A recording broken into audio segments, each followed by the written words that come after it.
मनिहारी विधानसभा seat दो ऐसे सीटों में से है जो एसटी समुदाय के लिए आरक्षित है और इसलिए ये सीट कुछ खास हो जाती है। यहाँ के समीकरण भी थोड़े अलग हो जाते हैं। मनिहारी में क्या कुछ समीकरण है और कौन कौन इस बार दावेदार होंगे, ये जानने के लिए सीधे हम जुड़ेंगे अपने वरिष्ठ सहयोगी राकेश रंजन जी से। राकेश रंजन जी, देखिए, मनिहारी सीट का नाम लेते ही कुछ अलग समीकरण दिमाग में आते हैं क्योंकि ये एसटी रिजर्व है। बिहार में इतनी ज्यादा सीटें हैं और उसमें से सिर्फ 2 सीटें रिजर्व हैं, उनमें से एक मनिहारी है। जी हाँ, 2 ही सीटें जो है वो बिहार में एसटी आरक्षित जो है वो सीटें हैं। एक मनिहारी है और एक कटोरिया है।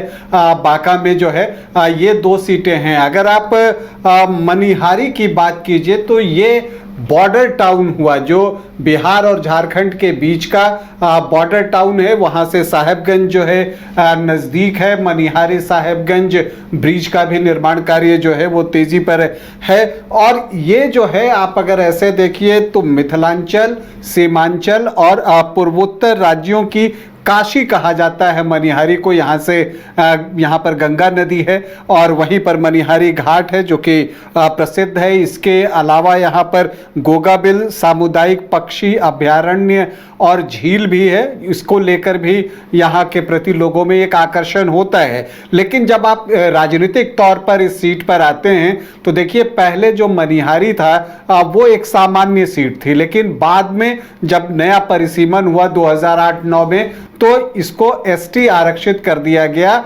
और एसटी आरक्षित होने के बाद जो यहाँ पहला चुनाव हुआ वो 2010 में हुआ। तो एसटी आरक्षित होने के बाद यहाँ पर 3 चुनाव हुए हैं। कुल 17 चुनाव यहाँ हुए हैं। तो 3 एसटी आरक्षित होने के बाद और 14 चुनाव जब ये सीट सामान्य थी तब हुए थे। तो जब से ये एसटी आरक्षित हुआ है, जो 3 चुनाव हुए हैं उसमें 2 बार कांग्रेस इस सीट को जीतने में सफल रही है, जबकि 1 बार इस सीट पर जेडीयू का कब्जा जो है वो रहा है। अगर आप इस सीट की बात करें तो देखिए, ये एसटी आरक्षित होने के पीछे जो एक बड़ी वजह है, वो बड़ी वजह ये है कि यहाँ एसटी आबादी जो है वो अच्छी है। लगभग 13% जो है वो एसटी आबादी यहाँ पर मनिहारी में है। और मनिहारी में इनफैक्ट 12.97 मतलब लगभग 13% के आसपास जो है वो आदिवासी आबादी है और ये एसटी आरक्षित है। तो इसलिए जब झारखंड की जो पार्टी है जेएमएम, झारखंड मुक्ति मोर्चा, बिहार में चुनाव लड़ने की बात करता है और कहता है कि उसे 12 सीटें चाहिए, तो उसमें मनिहारी सीट अपने आप जो है उसका दावा उस पर बनता हुआ दिखता है आदिवासी वोटर्स का प्रतिशत या संख्या देखने के बाद। लेकिन जेएमएम का क्या प्रदर्शन रहा है इस सीट पर, इस पर भी हम चर्चा जरूर करेंगे। लेकिन मनिहारी में हम ये देखें कि जो 2010 से चुनाव हुए हैं, अगर जो एसटी आरक्षित होने के बाद की मैं बात कर रहा हूं, तो जो पहला चुनाव हुआ था तब जेडीयू से मनोहर प्रसाद सिंह जो है वो चुनावी मैदान में थे और उन्होंने जो है जीत हासिल की थी 4165 वोटों की। 44,938 वोट उन्हें आए थे, 35.63%। और दूसरे नंबर पर जो है एनसीपी की कैंडिडेट थी गीता किस्कू, वो दूसरे नंबर पर रही थी। 32.33% वोट उनको आए थे। और एलजेपी से चंपाई किस्कू उम्मीदवार थे, उनको 18,466 वोट मतलब कि लगभग 15.25% वोट आए थे, वो तीसरे स्थान पर थे। और फिर जो कांग्रेस की बात है, कांग्रेस उस समय चौथी पोजीशन पर थी, सिकंदर मंडल, जिनको कि 3,668 वोट मिले थे, 2.91%। तो फिर जेएमएम कहां था? तो अगर आप ये देखिए तो 2010 के चुनाव में जेएमएम का कोई आंकड़ा हमें दिखा नहीं। फिर हम आते हैं 2015 की बात करते हैं। उस समय कांग्रेस इस सीट को जो है वो जीतती है एसटी आरक्षित होने के बाद। ये उसकी पहली जीत थी मनिहारी सीट पर। तब जो कैंडिडेट थे मनोहर प्रसाद सिंह ही थे। पिछला चुनाव भी मनोहर प्रसाद सिंह ही जीते थे, लेकिन वो जेडीयू के टिकट पर जीते थे। 2015 में वो कांग्रेस के टिकट पर यहां से चुनाव जीतते हैं, क्योंकि महागठबंधन बन चुका था कांग्रेस, जेडीयू और आरजेडी का। तो इस बार जो सामने उम्मीदवार थे मनोहर प्रसाद सिंह के, वो थे अनिल कुमार उरांव एलजेपी से, वो दूसरे स्थान पर रहे थे। उनको भी 30.12% मतलब 48,000 से ज्यादा वोट आए थे, जबकि मनोहर प्रसाद सिंह को 61,704 वोट आए थे। लगभग 39.25% के आसपास वोट थे। गीता किस्कू एनसीपी की तीसरे नंबर पर थी, उनको 7,000 वोट आए थे, 4.5% वोट था। तो अब हम देखते हैं कि 2015 में जेएमएम क्या चुनाव लड़ा है। तो जी हां, 2015 में जेएमएम यहां पर चुनाव लड़ा था मनिहारी सीट पर, और मनिहारी में जो जेएमएम की कैंडिडेट थी वो थी फूलमणि हेम्ब्रम।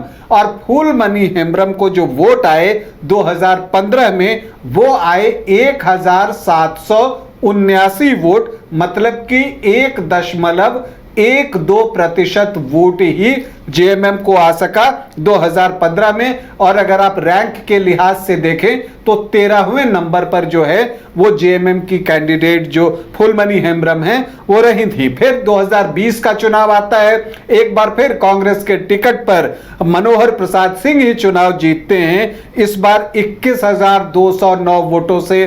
तो जीत का मार्जिन और बढ़ जाता है, और इस समय जेडीयू ने अपना कैंडिडेट दिया शंभू कुमार सुमन को, जिनको कि 61,823 वोट आए, मतलब कि 34.1%। एलजेपी से एक बार फिर अनिल कुमार उरांव ही कैंडिडेट थे, उनको भी 20,441 वोट आए, मतलब कि 11.3%। और जेएमएम का प्रदर्शन कैसा रहा 2020 विधानसभा के चुनाव में, तो एक बार फिर से फूलमणि हेम्ब्रम भी जेएमएम के टिकट पर मनिहारी से चुनाव लड़ी थी, और उनको जो वोट आए थे वो वोट थे 1,059 वोट, मतलब कि 0.58%।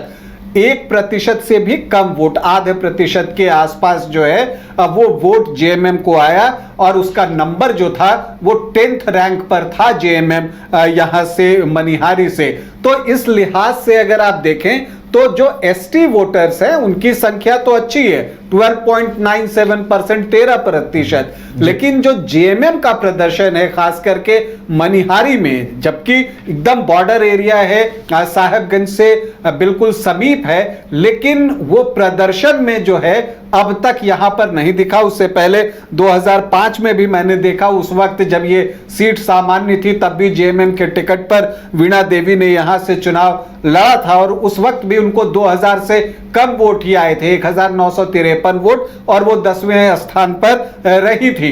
तो ये चीज दिखता है कि जो जेएमएम ने जब मनिहारी में चुनाव लड़ा है तो अच्छी जनजातीय आबादी होने के बावजूद भी उसका प्रदर्शन बेहतर नहीं रहा है। तो अब और ये जो मनोहर प्रसाद सिंह है, देखिए ये जेडीयू में थे तब भी जीत रहे थे, कांग्रेस में आए तब भी जीत इन्हीं के हाथ आई, यानी इनकी पकड़ काफी मजबूत है लगता है। जी हाँ, मनोहर प्रसाद सिंह की पकड़ जो है अपने क्षेत्र में काफी मजबूत है। और देखिए ये बातें इसलिए दिख रही हैं कि पार्टी का असर इनके ऊपर पड़ नहीं रहा है, और अगर आप देखिए तो जीत का जो उनका मार्जिन है वो हर चुनाव के साथ बढ़ता चला जा रहा है। 2010 में 4,165 वोट, 2015 में वो बढ़कर हो गया 13,680 वोट, और 2020 में जीत का मार्जिन और बढ़ा और वो हो गया 21,209 वोट। हालांकि जब इस बार जो लोकसभा का चुनाव हुआ और कटिहार लोकसभा के अंतर्गत मनिहारी विधानसभा जो है वो आता है, तो यहां पर तारिक अनवर को ही लीड मिली है, मतलब कांग्रेस को ही यहां से लीड मिली है, लेकिन वो लीड 9,637 वोटों की है। दुलाल चंद गोस्वामी को भी 82,000 वोट यहां पर आए हैं, तो इससे जेडीयू की एक उम्मीदें बन सकती हैं। हालांकि एलजेपी के कैंडिडेट अनिल कुमार उरांव भी पिछले 2 बार से चुनाव लड़ रहे हैं, 15 में दूसरे स्थान पर थे और 20 में तीसरे स्थान पर, लेकिन चूंकि अनिल कुमार उरांव अब रहे नहीं तो अब वो चुनाव लड़ नहीं सकते। तो ऐसी परिस्थिति में जो है यहां से अब कौन पार्टी अपना कैंडिडेट देती है। देखिए यहां पर ये तो दिख रहा है है कि कांग्रेस से जो है वो मनोहर प्रसाद सिंह कैंडिडेट होंगे।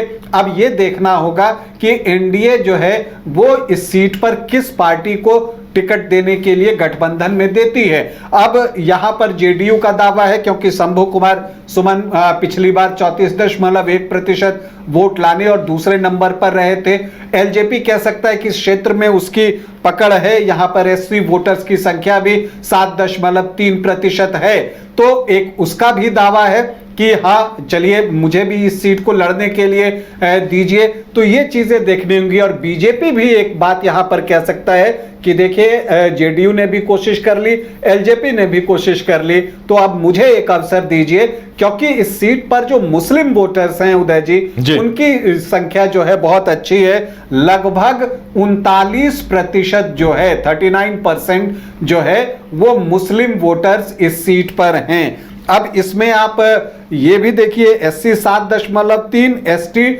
लगभग 13% और मंडल जो हैं जो सरनेम है वो 14.8% और यादव जो सरनेम है वो 6.1%। तो एमओआई का भी इक्वेशन बन जाता है और यही वजह है कि मनोहर प्रसाद सिंह और भी स्ट्रांग हो जाते हैं। देखिए 2010 में जब वो जेडीयू के टिकट पर चुनाव जीते थे तो वो एक ऐसा समय था जब जो मुस्लिम वोटर्स थे वो नीतीश कुमार को वोट करते थे और 2010 वो साल है जब नीतीश कुमार की पार्टी जेडीयू का सबसे बेहतर प्रदर्शन जो है वो रहा था।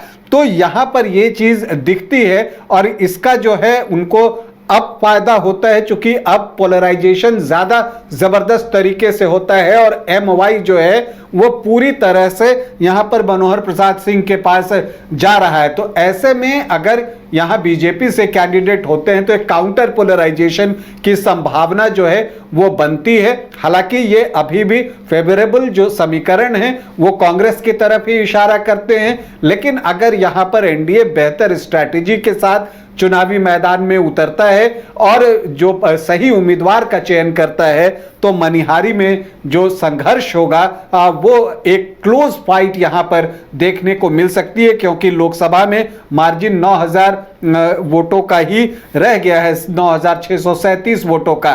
तो क्या उसे पाट पाने में एनडीए सफल होगा, ये बड़ा सवाल है। चलिए अब देखने वाली बात ये होगी कि अब एनडीए की तरफ से, जेडीयू की तरफ से मनिहारी में किसे उम्मीदवार के तौर पर चुना जाता है, क्योंकि कांग्रेस या महागठबंधन की तरह से मानकर चला जा रहा है कि एक नाम तय है। अब समीकरण क्या कुछ आते हैं ये दिलचस्प होगा।